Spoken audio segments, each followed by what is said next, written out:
সে বলতেছে যে আপা আপনার ভাইরে এরকম এরা মিরাজ ছুরি মেরেছে। তাই আমার বড় ভাই কয় আমার বোনের স্বামী নাই, তাই কি হয়েছে আমি তো আছি, আমি ট্যাকেল দিয়ে রাখবো তোকে।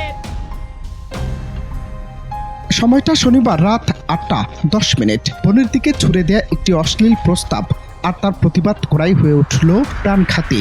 যশোর সদর উপজেলা নোয়াপাড়া ইউনিয়নের পাগলদা গ্রামের শহীদুল ইসলাম শহীদ।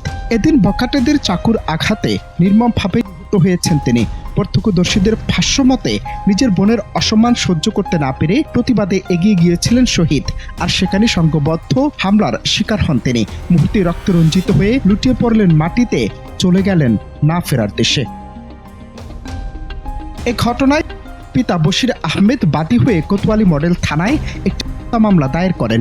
মামলায় একই এলাকার জাহাঙ্গীর হোসেনের ছেলে মিরাজ হোসেন ও মানিক মিয়ার ছেলে ইরান হোসেনকে প্রধান অভিযুক্ত করে মোট ৭ জনের নাম উল্লেখ করা হয়। অভিযোগে বলা হয়, বখাটেদের অশ্লীল আচরণের প্রতিবাদ করায় পরিকল্পিতভাবে শহীদুল ইসলামের উপর ধারালো দিয়ে হামলা চালানো হয়, যার পরিণতিতে ঘটনাস্থলেই তার মৃত্যু হয়। আমার বড় ভাই রে, এর মধ্যে সিদ্দিক বলতেছে, সিদ্দিক নামের একটা ছেলে, সে বলতেছে যে আপা আপনার ভাইরে এরকম এরা মিরাজ ছুরি মেরেছে। তাই শুনি আমরা আইছি, আসার পথে শুনি যে আমার ভাইরে ওই আমাদের ওই পাশে একটা দোকান আছে, ছোটখাটো দোকানের সামনে বলে মারামারি হয়েছে।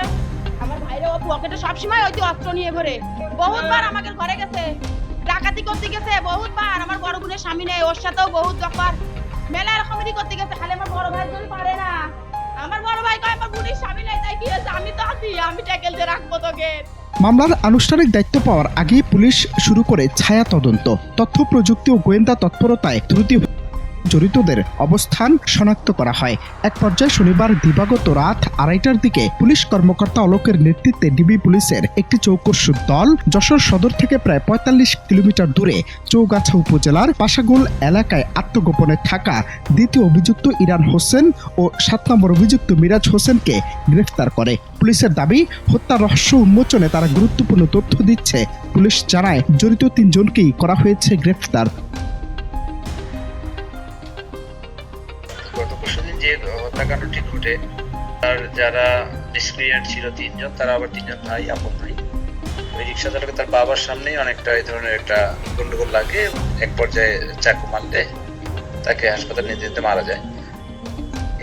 এটা ডিবি ধরেছে, এটা ডিবি।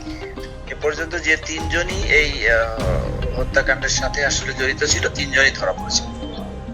এই শুধু একটি অপরাধ নয়, এটি সমাজের এক ভয়াবহ বাস্তবতার প্রতিচ্ছবি। বোনের সম্মান রক্ষায় বুক চিতিয়ে দাঁড়ানো এক ভাইকে জীবন দিতে হলো। শহীদুল ইসলাম শহীদ আজ আর নেই, কিন্তু তার প্রতিবাদ প্রশ্ন রেখে গেছে, নারীর নিরাপত্তা নিশ্চিত করতে আর কত ভাইকে প্রাণ দিতে হবে। অনন্ত হাসান মাসুদ, বাংলা টিভি।